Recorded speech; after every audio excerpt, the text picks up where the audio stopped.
Hello and welcome to Drinking with a Dietitian. I am making a fall cocktail and fall appetizer this week, but I'm based here in Manila. The weather is cooling down to about 80, but still doesn't feel like fall here, but I still love the flavors of fall, and you can make this recipe no matter where in the world you are. So I'm gonna start with our cocktail, which tonight I'm also doing a mocktail. For those of you that didn't watch a couple weeks ago, I'm pregnant, so for the next couple of months, I'll be doing mocktails and cocktails to keep everyone happy. So this week, I have a apple cider cocktail, and I'm gonna start off, and I'm just going to, I have some lemon ice cubes here. So if I have lemons that are going bad, or if I only need to use half a lemon, something like that, then I always squeeze the rest out and I just do it in an ice tray. And that way, whenever I need a little bit of lemon juice, I have it handy. So today I have a little bit of lemon juice here, and I brush the rim with it, and I'm gonna put a little bit of coconut sugar on the rim. So if it is a mocktail, I think one way to make it seem a little bit fancier is to put a rim on it like you would a normal cocktail, or to drink out of a cocktail glass. Just makes it feel a little bit more special. So I also have my cocktail glass here, and I'm gonna rub that in my coconut sugar as well. There we go. And you could add some nutmeg to this. You could add some cinnamon if you wanted to. Jazz it up with some of those fall flavors. So to get started, I'm using a little bit of apple cider vinegar. So it kind of became trendy a while back to add apple cider vinegar, or to just drink lemon juice with apple cider vinegar in the morning. But there is benefits to apple cider vinegar, and especially the kind I'm using is unfiltered, and it says with the mother, which just means it's gonna have some probiotics in it. So it actually really is gut healthy for you. So I'm just gonna add a splash, and I'm not even gonna measure it. But if you really like apple cider vinegar, you might want to add a little bit more. If you do not like apple cider vinegar, you can totally leave it out. Just especially for the mocktail, it's kind of what makes this drink more than just sparkling apple cider. So I have that, and I have my little bit of lemon juice here. And then I'm using this sparkling apple cider drink. Now you can use regular apple cider. We can't really find that here in Manila, but I really like the sparkling bit of it. So again, it gives you that refreshing feel. So I'm gonna top it off with some apple cider sparkling drink here. And I'll give it a try and see if I like it. And if it's not strong enough, I can always add a little bit more apple cider vinegar if I like the flavor. And I'm gonna garnish this with a little cinnamon stick. Again, the warming spices of the fall, they just smell wonderful, and it's still a cold cocktail, so it's refreshing no matter where you are. Cheers.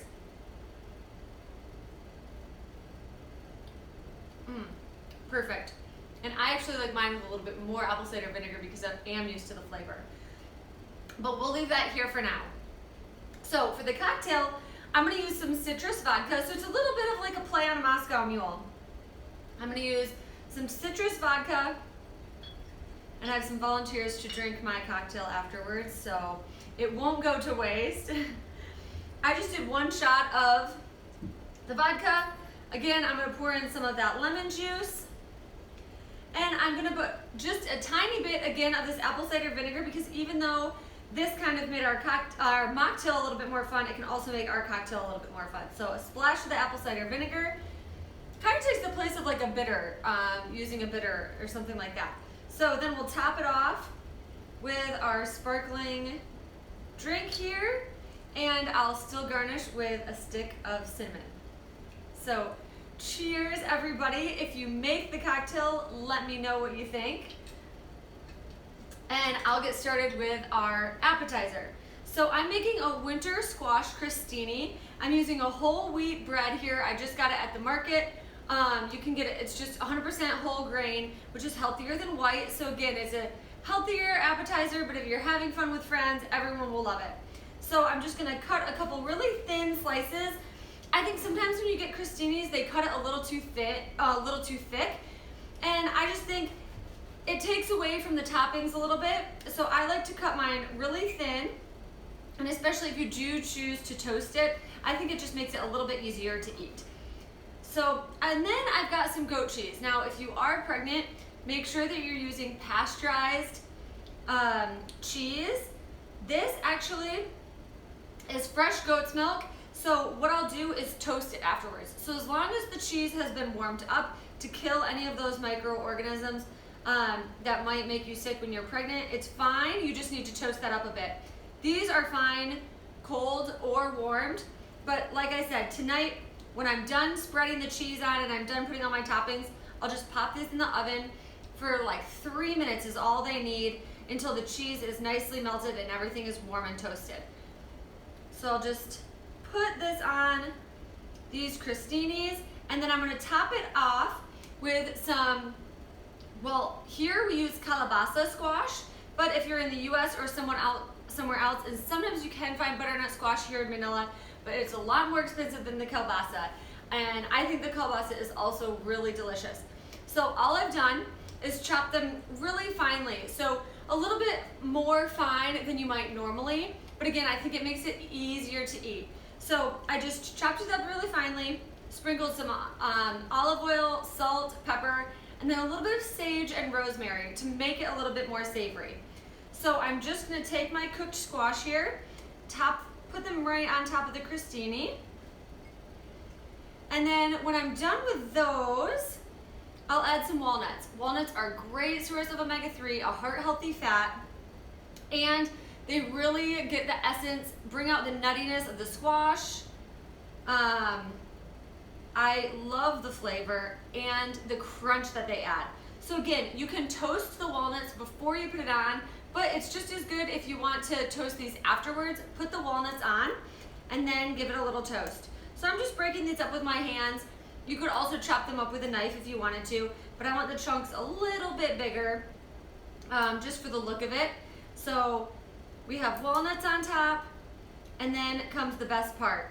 Yes, these would be complete, but to make it a little bit more delicious, I have some really nice balsamic vinegar. Now, I encourage you, if you're going to make this recipe, or if you're using any kind of crostini, you want to finish it with a delicious balsamic. So the difference between an aged balsamic and a regular balsamic is that it's going to be a bit more sugary and syrupy. So those vinegars have had a time to really age, which ages them down, and they become more syrupy and I think much more delicious. A little bit less vinegar, a little bit more sugar, a little bit more flavor really. So I'm just going to use a touch because it's so flavorful. And I'm going to be careful here not to use too much because it comes out fast. But I'll just do a drizzle on the crostini, and then I'm going to finish it with a little bit of finishing salt to bring out the flavor of everything. And it looks delicious. This will be wonderful for any Halloween party you might have, for Thanksgiving, or any Friday night happy hour that you want to have in the future. So I hope everybody enjoys. And you can find these recipes on my website, amandabarnesrdn.com, and they'll be posted on my Instagram and Facebook tomorrow as well. So if you do make them, please tag me. I love to see what you're doing, and I can't wait to see you back here next week. Cheers, thanks for watching.